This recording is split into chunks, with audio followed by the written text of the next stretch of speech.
जय भारत। राष्ट्रभक्त चैनल में आपका स्वागत है। मैं बृजमोहन मदान, अधिवक्ता, राजस्थान हाई कोर्ट जयपुर। आज राष्ट्रभक्त चैनल ऐसे लोगों की आवाज़ बन चुका है जिनका प्रशासन और सरकार अनदेखी करते हैं। हमारे पास अभी कुछ दिन पूर्व सैकड़ों नवयुवक आए और उन्होंने हमारे से गुहार की कि अभी हाल ही में राजस्थान कर्मचारी चयन बोर्ड के द्वारा आशुलिपिक स्टेनोग्राफर की भर्ती के लिए परीक्षा का आयोजन किया गया। उसमें प्रशासन के द्वारा कई कमियां बताई गई। जब हमने उनकी बात सुनी तो बहुत आश्चर्य हुआ कि सरकार उनके साथ कहीं न कहीं अत्याचार कर रही है। उस परीक्षा के प्रावधान के अनुसार फेज़ फर्स्ट में लिखित परीक्षा का आयोजन किया गया और फेज़ सेकंड जो स्टेनोग्राफर का होना था, ऐसा तय हुआ कि जो फेज़ फर्स्ट में कम से कम 40% नंबर उनके आएंगे, उसके बाद में उनकी फेज़ सेकंड की परीक्षा ली जाएगी। फेज़ सेकंड में शॉर्टहैंड की परीक्षा का लेना तय हुआ था। हम सब जानते हैं कि शॉर्टहैंड एक कला है, एक स्किल है। उस कला को सीखने में कितना समय लगता है, कितनी उसमें सिंसियरिटी की आवश्यकता होती है, ये जो परीक्षा देते हैं या जो अधिकारी डिक्टेशन देते हैं उनको मालूम है कि ये कला कितनी मुश्किल है और कितनी ध्यान देने से ही, बड़ी मेहनत और लगन से ही वो स्टेनोग्राफर आदमी बन पाता है। परीक्षा की बात करें उससे पूर्व एक इतिहास की तरफ हम जाते हैं। अभी 1100 स्टेनोग्राफर की परीक्षा का आयोजन किया गया। ये 1100 की जो भर्ती है, ये 2018 की बची हुई भर्तियां हैं। सरकार ने कई बार परीक्षा ली, योग्य स्टेनोग्राफर नहीं मिले, ना हिंदी के मिले ना अंग्रेजी के मिले। इसलिए सरकार के द्वारा बार बार स्टेनोग्राफर की भर्ती की विज्ञप्तियां निकाली जाती हैं। हम ये भी जानते हैं कि लगभग 1 वर्ष पूर्व राजस्थान हाई कोर्ट में भी स्टेनोग्राफर की भर्ती की विज्ञप्ति निकली थी। परीक्षा आयोजित की गई, परिणाम निकला तो केवल हजारों की संख्या में से केवल 4 स्टेनोग्राफर की भर्ती हो पाई।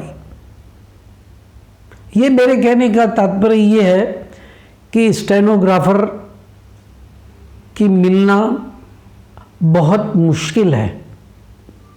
अभी सरकार ने फेज़ प्रथम का परिणाम घोषित किया है।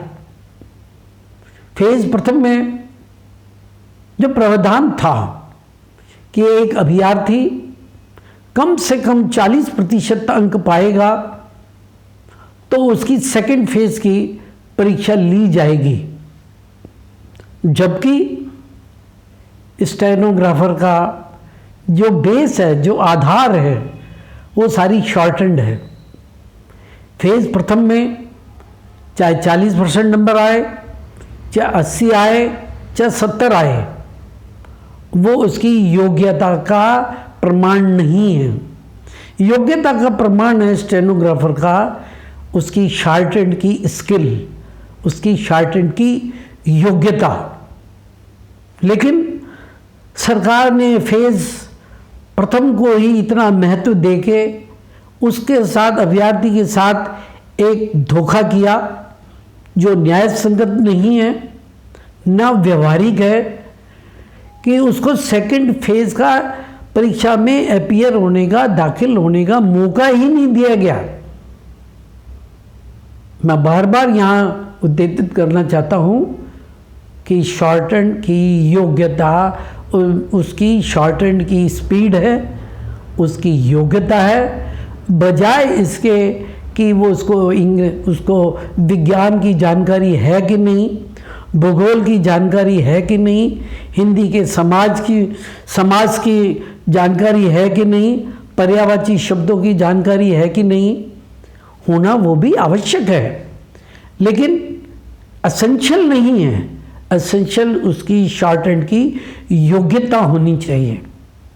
हम राष्ट्रभक्त चैनल से हमारे मुख्यमंत्री आदरणीय अशोक गहलोत जी से निवेदन करना चाहते हैं कि वे इसकी ओर ध्यान देवें, और जो बेरोजगार लोग हैं उनकी दिन ब दिन आयु भी बढ़ रही है, क्योंकि जितनी बार भी स्टेनोग्राफर की परीक्षा ली जाती है स्टेनोग्राफर मिलते नहीं। इसमें हम मुख्यमंत्री से निवेदन करते हैं कि जिन लोगों के पास शॉर्ट हैंड की स्किल है, उनकी योग्यता है, उनको भर्ती की जाए, चाहे उसके फर्स्ट फेज में कितने भी नंबर आए हों। हाँ, न्यूनतम अंक आना जरूरी है। जिसके भी न्यूनतम अंक आ गए उसको सेकंड फेज की परीक्षा लेनी चाहिए, जो कि हर तरीके से न्याय संगत है। यहाँ एक बात मैं और बोलना चाहता हूँ कि मेरे ख्याल से कुछ विधायकों ने भी ये मांग की है कि जिनके न्यूनतम 40% नंबर आए हैं उनको स्टेनोग्राफर की परीक्षा में बैठना अलाउ करना चाहिए। इसके साथ साथ जो आज के आशुलिपिक हैं वो सचिवालय में काम कर रहे हैं, वो सरकार के कितने विभागों में काम कर रहे हैं, उनको भी इस चीज़ का आभास है। इसलिए आशुलिपिक संघ ने भी यह मांग की है कि जो न्यूनतम 40% अंक हैं उनके साथ साथ उनको स्टेनोग्राफर का स्किल की, उनकी योग्यता जांची जाए। और हिंदी के आशुलिपिक भी मिल जाते हैं, लेकिन अंग्रेजी के आशुलिपिक बहुत कम मिल रहे हैं। पिछली बार भी अंग्रेजी के आशुलिपिक नहीं मिले।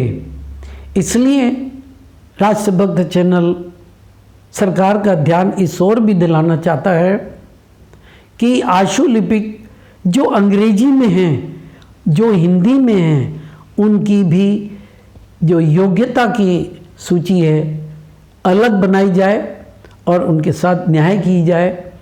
न्याय की जब हम बात करते हैं